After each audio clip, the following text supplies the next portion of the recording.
The TSS Explorer was a speck of steel drifting through the endless dark. Built for mapping and reconnaissance, not combat, its mission was simple. Chart star systems on the edge of known space, log potential trade routes, and go home. Commander Jake Harrison sat in the captain's chair, nursing his third cup of lukewarm coffee. The liquid was bitter, acrid, burnt, the way all long-range ship coffee seemed to be. Still, he drank it, more for ritual than taste. The steady hum of the ship's engines filled the bridge. It was the sound of boredom of 3 months without incident. And then at 03:47 ship time, the silence shattered. The communication array shrieked, a sound that clawed across nerves. Lights flared on the comm console, red and violent. Lieutenant Maria Santos nearly jumped out of her seat. "Commander, you need to hear this." Her voice trembled, tight with something Jake had never heard from her before: fear. Jake set the mug down and walked across the bridge, boots ringing on steel. He leaned over her shoulder. The display showed a storm of static, broken signals spitting through the speakers. Beneath the noise, there was something else.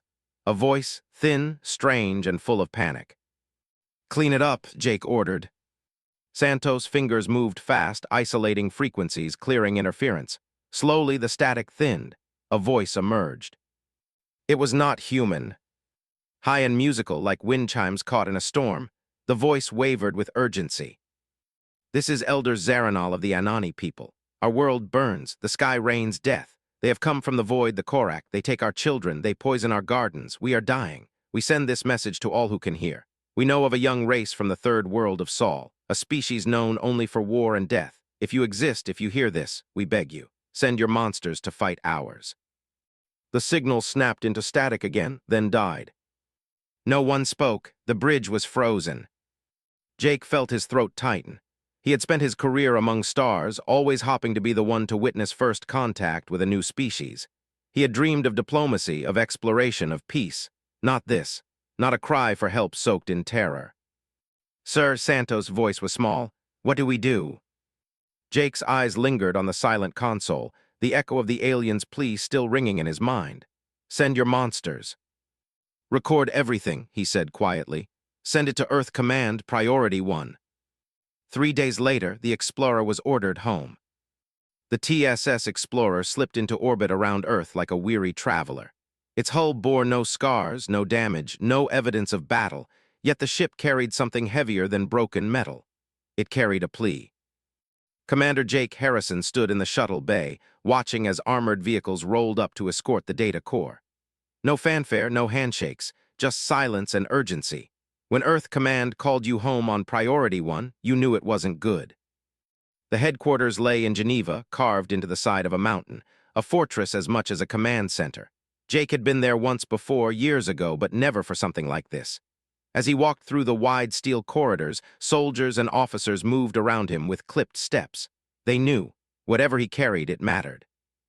In the briefing room, Admiral Patricia Wells waited. She was small, wiry, with steel-gray hair pulled tight and eyes like sharpened glass. Jake had read her file, veteran of the Martian colony wars, commander during the asteroid belt conflicts. She was a woman who had seen everything.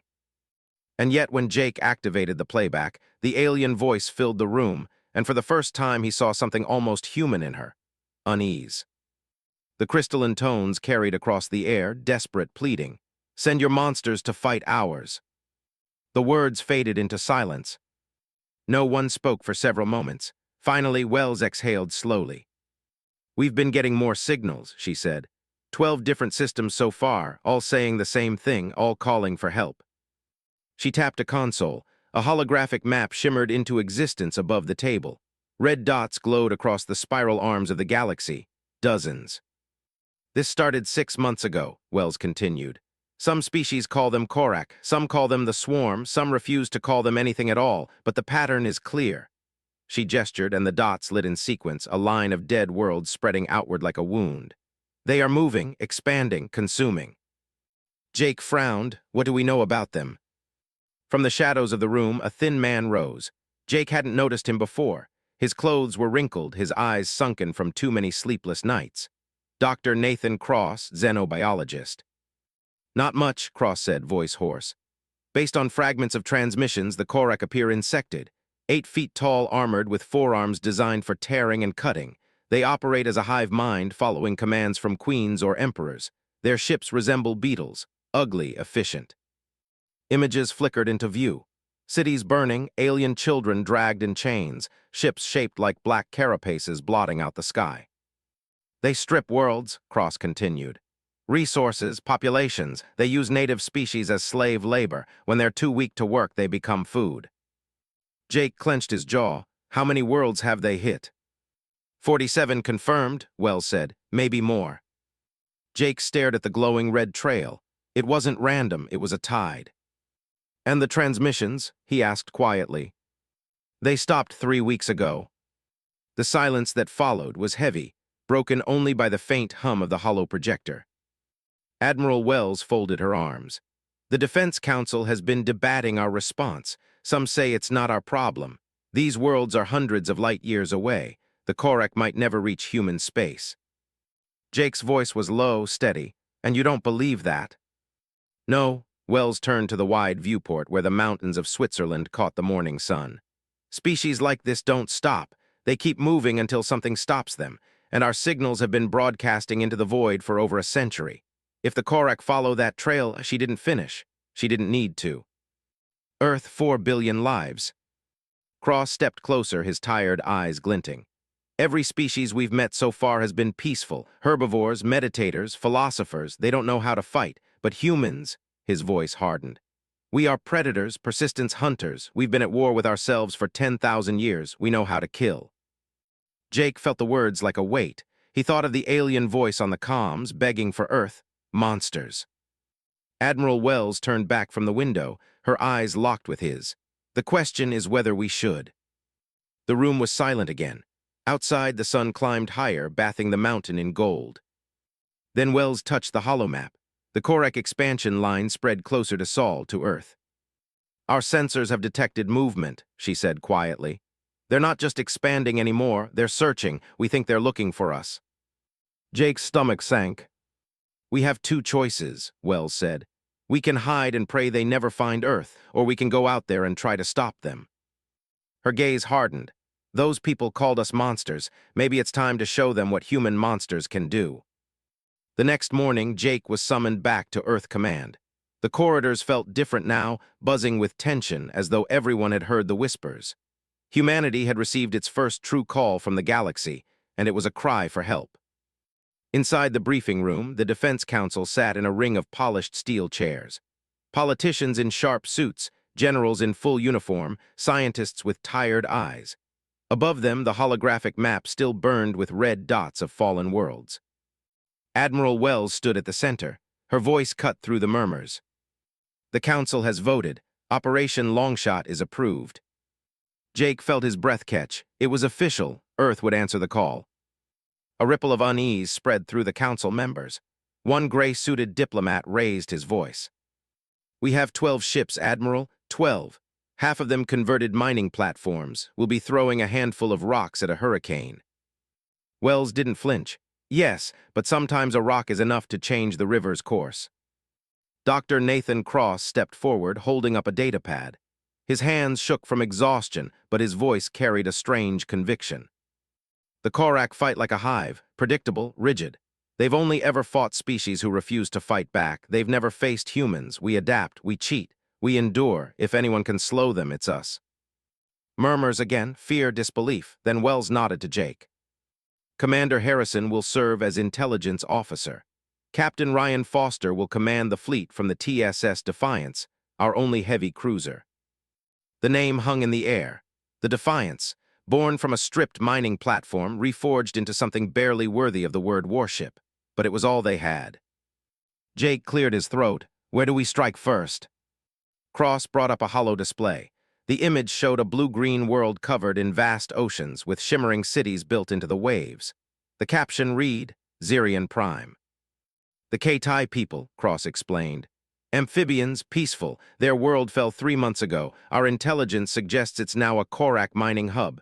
Slave camps, guard fleets in orbit. It's close enough for us to reach within the limits of our drives. Jake studied the planet, beautiful and enslaved. Wells spoke again, voice cold with resolve. This will be humanity's first strike beyond our borders. We liberate Zirian Prime, or we die trying. 6 weeks later, the fleet gathered in the Kuiper staging grounds. 12 ships, black silhouettes against the stars. Converted haulers bristling with welded missile pods, patrol craft outfitted with scavenged plasma cannons, and at the center, the TSS Defiance. Its armored hull glowed faintly under the lights of distant Sol. On its bridge, Captain Ryan Foster sat in his command chair, shoulders squared. He was younger than Jake had expected, with sharp eyes and the steady calm of a man who had already decided he wouldn't live through this mission. "All ships ready," reported Lieutenant Alex Turner, navigation. "Jump coordinates locked," added Elena Rodriguez, tactical officer. Her voice was steady, but her hands tightened on the console. Jake checked the feed from the comms. 11 ships answered the Defiance's signal. Against the swarm, they looked small, fragile, but for now, they were together. "Set the course," Foster ordered. "Initiate jump." The stars stretched, twisted, and collapsed. The fleet was hurled into the impossible geometry of hyperspace. The jump was short, 4 hours by human reckoning, but it felt like being turned inside out. When they emerged, Zirian Prime filled the display. The planet was beautiful. Oceans shimmered like mirrors. Cloud bands swirled in elegant patterns, but beauty died under smoke. Black plumes rose from the surface, staining the skies. Around the planet hung ships, 8 Korak vessels, jagged and insect-like, circling their prize. Rodriguez scanned. 6 patrol craft, 2 heavy cruisers, formation standard to their records. They haven't noticed us yet. "Odds?" Foster asked. "Almost even," Rodriguez replied. "If we were evenly matched, but they're bigger, better armed." Silence on the bridge. Then Foster straightened in his chair. "Send to the fleet, prepare for combat. We go in fast and hard." Jake felt the words sink into him. This was it. No simulations, no training. Humanity's first battle against the monsters of the galaxy. In the hangar bays below, Colonel Amy Chen briefed her Marines, 200 soldiers packed into rows of fold-out seats. Her voice was sharp, her eyes hard. "These things are bigger than us, stronger. They've been winning this war for months, but here's the truth. They've only fought civilians and pacifists. They've never faced humans." She smiled, not kindly. "We've been killing each other for 10,000 years. We know every dirty trick, every way to make an enemy bleed. That's our advantage." Staff Sergeant Kevin Murphy raised a scarred hand. "Ma'am, what if we can't win?" Chen's smile faded, replaced by something colder. "Then we make them remember us. Every inch they take costs them blood.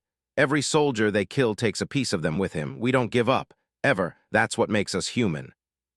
Outside, the human fleet formed up. Engines flared, weapons powered. The Korak ships began to move, straight and orderly, like insects drawn to food. "Enemy intercepting," Rodriguez confirmed. "They're not calling for help, not hiding, just charging." Jake looked at the tactical display. The enemy formation was perfect, predictable, rigid.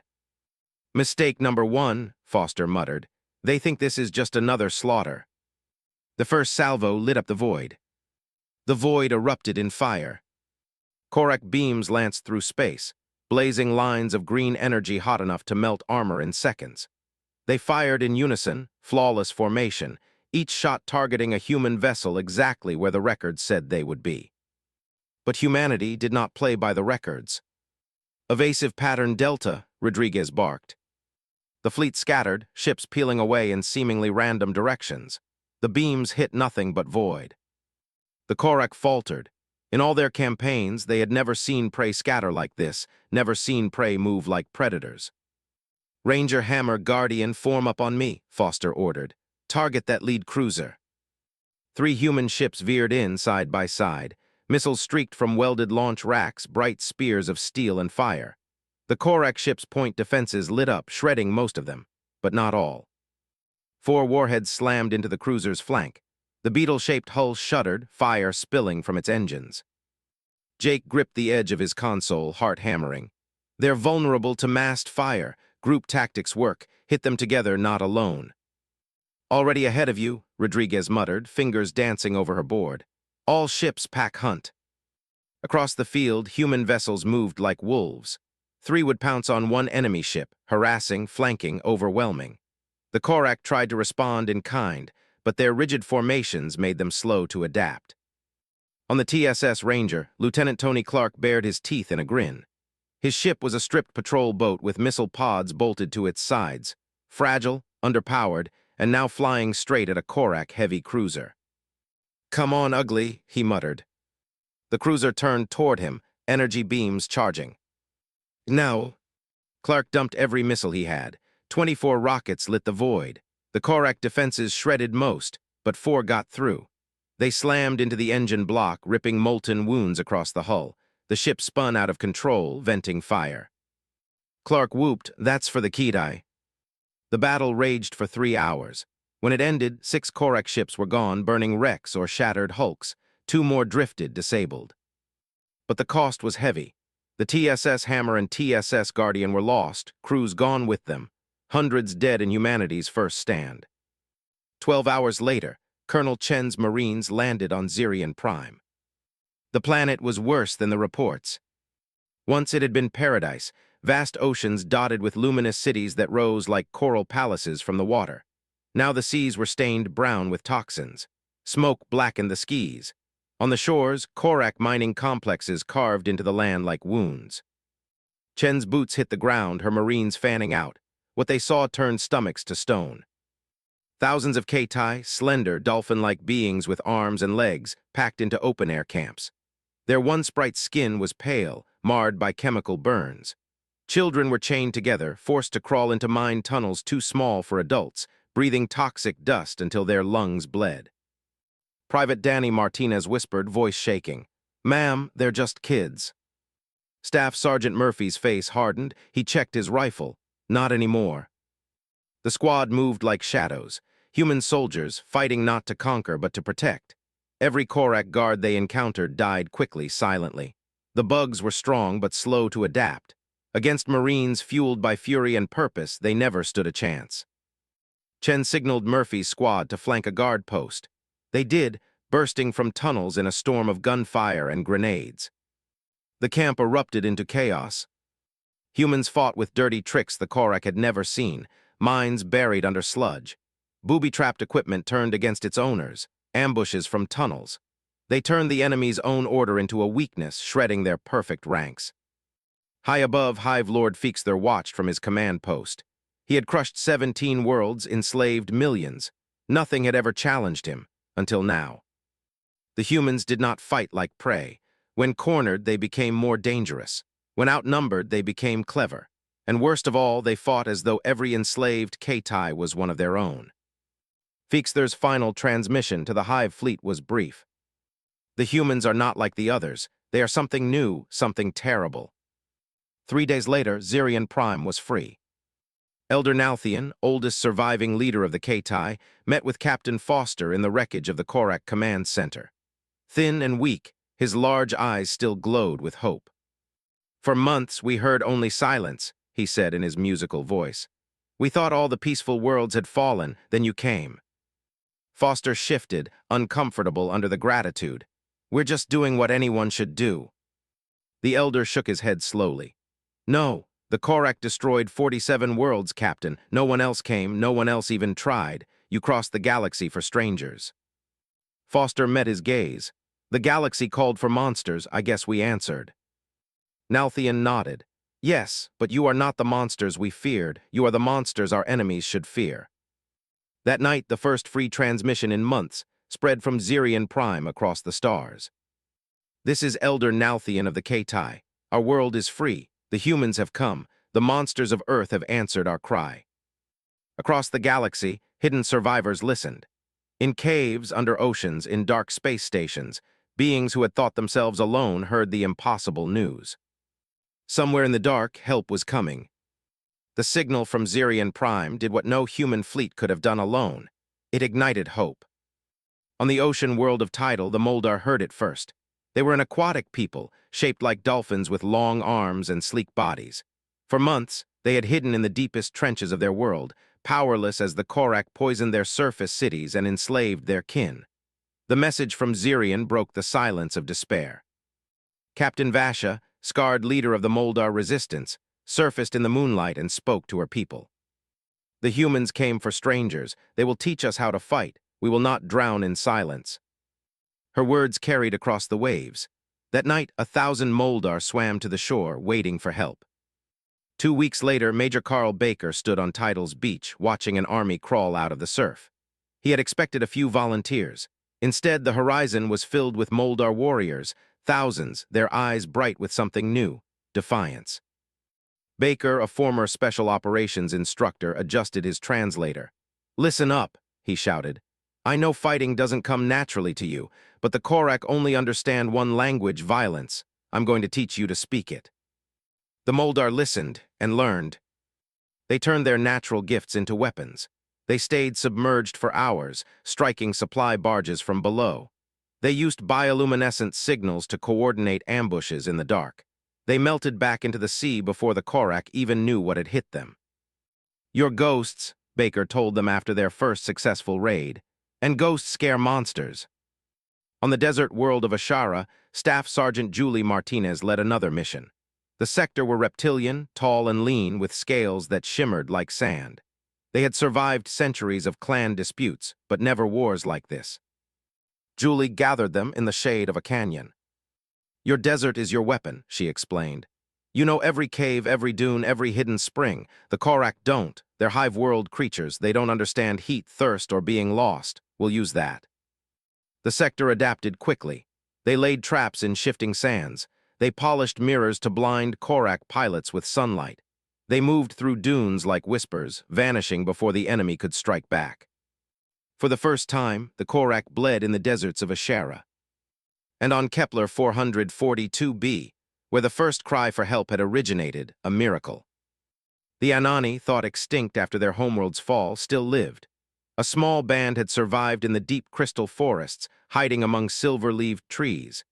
Their leader was Zironal, daughter of Elder Zaranal, the voice that had begged the galaxy to send monsters.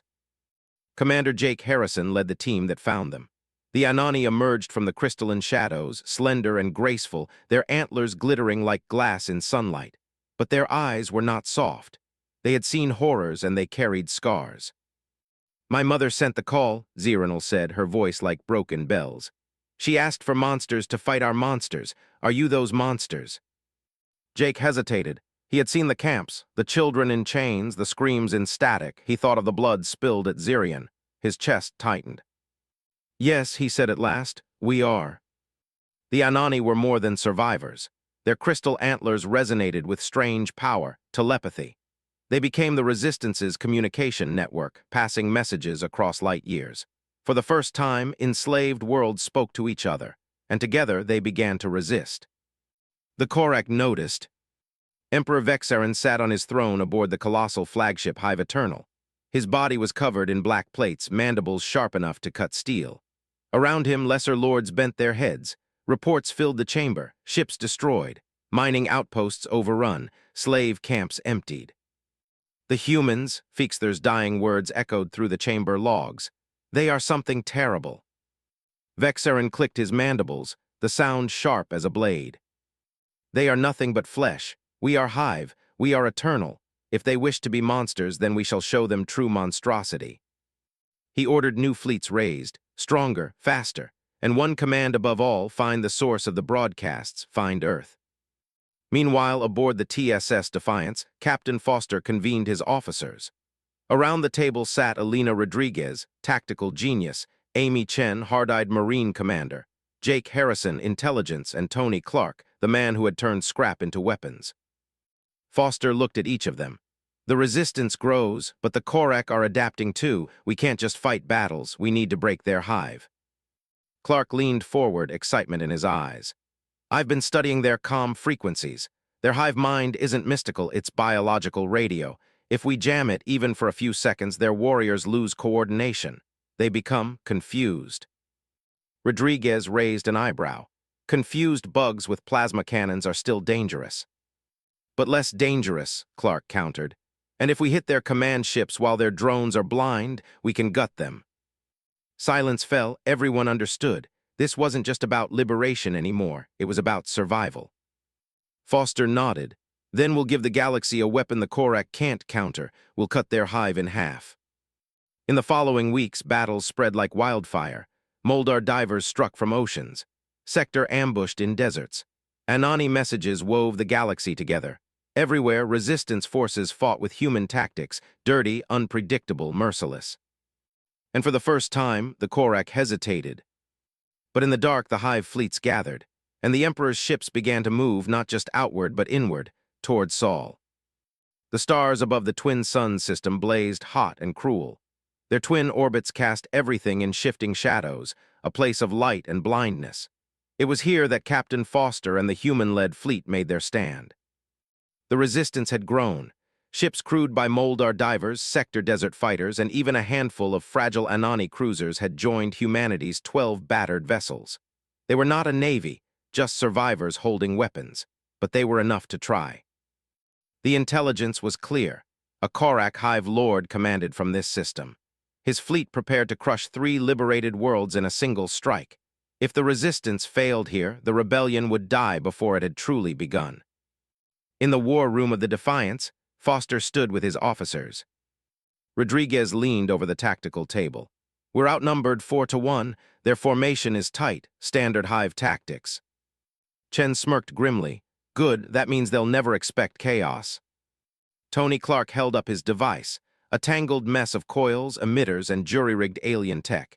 His hands shook, whether from nerves or excitement, no one knew. This is it, our Hive jammer. If I can get close to their flagship, I can disrupt the command link. Without orders, their drones are blind, confused, maybe even useless. Jake Harrison frowned. Maybe that's not exactly comforting. Clark shrugged. I said maybe, but maybe is better than nothing. Foster's gaze swept the room. His people were tired, hardened, ready. Then maybe will have to be enough. We hit them hard, hit them fast, and we hold the line long enough for Clark's device to do its work. The battle began before dawn ship time. The Resistance fleet dropped out of hyperspace in the shadows of the twin stars. The Korak armada loomed before them, rows of beetle-shaped cruisers, their hulls glinting like black glass, formations perfect and merciless. For a heartbeat, the void was silent. Then the Korak opened fire. Green lances tore through the dark. Ships exploded, one Anani cruiser, then a Moldar transport. Fire lit the void. Evasive pattern Delta, Rodriguez shouted again. The human fleet scattered. Small ships darted like angry hornets, swarming around larger cruisers. Sector gunners fired plasma volleys from jury-rigged cannons. Moldar pilots dove into debris fields, striking from ambush. The Korak faltered. Their perfect formations cracked under unpredictable chaos. Lieutenant Grace Thompson led Phoenix Squadron, a mix of human and alien pilots flying battered fighters. She spoke over the comm, voice steady despite the chaos. Stay close. Remember your training. We're not here to win fair. We're here to make them bleed. Her squadron dove at the Korak command ship.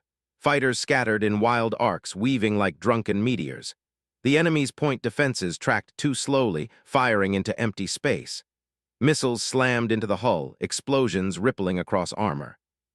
Phoenix strike successful, Thompson said, breathless, pulling out. But half her squadron didn't make it back. On the ground of Twin Suns IV, resistance fighters struck as well. Moldar saboteurs swam through rivers, planting explosives on supply lines. Sector snipers used desert cliffs to ambush landing forces. The Korak expected submission. Instead, they met fury. And aboard the Defiance, Tony Clark pushed his device to its limit. Sweat poured down his face as alarms screamed. Almost there, almost. The moment the signal went live, the battlefield changed. Across the Korak fleet, drones froze. Formations collapsed. Some ships simply stopped firing, drifting aimlessly. Others turned in circles, weapons dead. Warriors on the ground staggered, clicking mandibles in confusion, waiting for orders that never came. It's working, Jake shouted. They're blind. Chen grinned like a wolf. Then let's gut them. Human Marines launched boarding actions. They cut into drifting ships, clearing corridors with grenades and rifles. For the first time, the hunters became the hunted.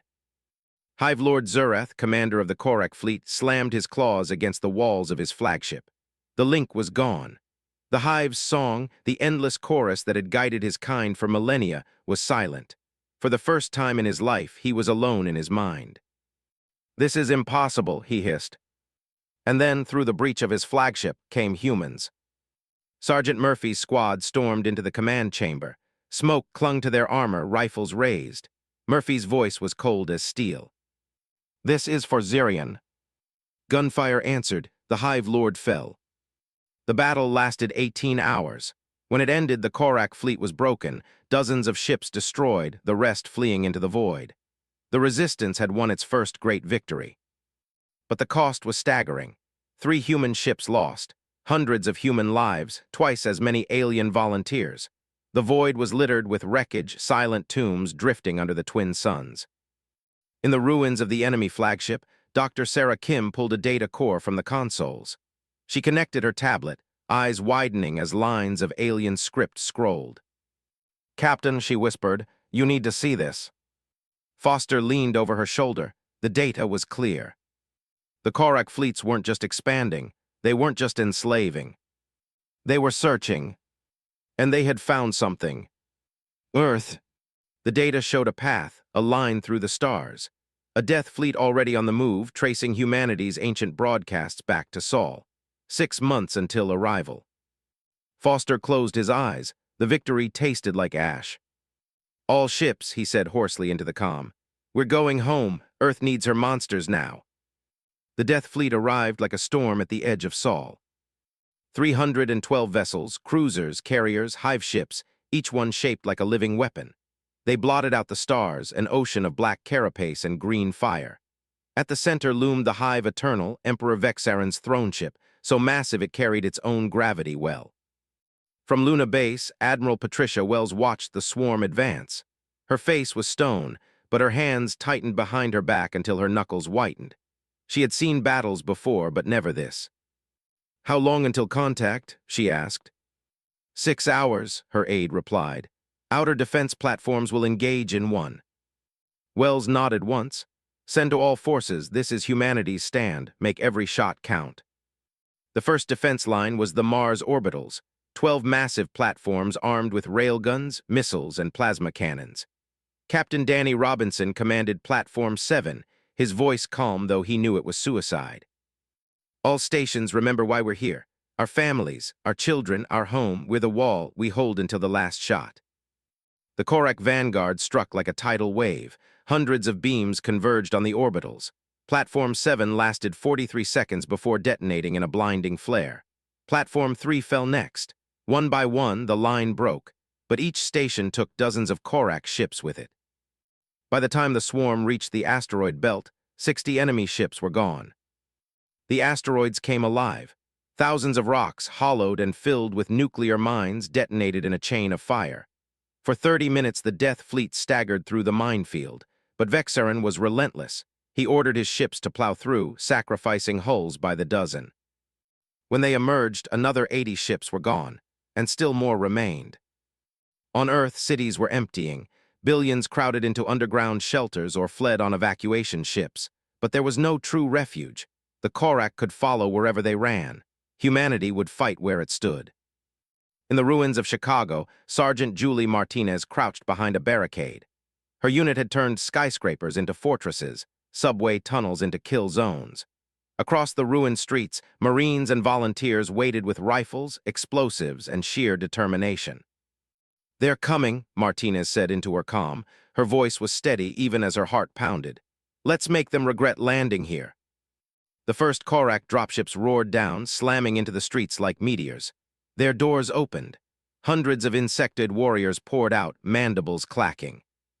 Martinez waited. Now, the city erupted. Charges brought entire blocks down onto advancing squads. Crossfire turned avenues into killing fields. Humans fought from basements, rooftops, sewers, everywhere. The Korak were used to cowed slaves. Instead, they met a Deathworld species fighting for its home. In orbit, the TSS Defiance and the Resistance fleet dropped out of hyperspace, catching the Korak from behind. "All ships," Foster broadcast, his voice carried to humans and aliens alike. "We've come a long way to get here. We've seen what these monsters do. Today we stand together. Today we show them what happens when you threaten Earth." The combined fleet surged forward. Moldar ships darted through debris fields. Sector gunners fired with deadly precision. Anani cruisers relayed commands telepathically, coordinating across chaos. For the first time in galactic history, Dozens of species fought as one. Lieutenant Grace Thompson led Phoenix Squadron in a desperate strike at the Hive Eternal. Her fighters dove through withering fire, weaving madly. "For Earth," she shouted as she loosed her missiles at point-blank range. The warheads ripped across the flagship's armor, explosions crawling up its command tower. Half her squadron died in the attempt, but the Hive trembled. On Mars, Dr. Nathan Cross and Dr. Sarah Kim activated the improved Hive jammer. The device pulsed across the system, a storm of interference. The effect was instant. Across the Death Fleet, warriors froze mid-stride. Formations collapsed, ships spun aimlessly. The Hive song broke. For the first time in history, the Korrak were alone inside their own minds. Some screamed and fled, others curled up helpless. Vexaran staggered on his throne, mandibles clacking furiously. "Impossible! How do they know our weakness?" On the Hive Eternal, Commander Ben Taylor led boarding squads through smoke-filled corridors. Korrak warriors wandered in panic, clicking in confusion. Taylor's voice was grim as he burst into the command chamber. "This is for every world you burned, every child you enslaved, and for thinking you could come to our home." The fight was brutal. Humans against the Emperor's elite guard, steel against claw, blood on black carapace. When it ended, Emperor Vexaran lay dead at the foot of his shattered throne. Leaderless, the Death Fleet broke. Some tried to surrender, most fled into the void. The sky above Earth filled with burning wrecks, debris tumbling like falling stars. Admiral Wells stood on Luna Base's observation deck, watching the enemy retreat.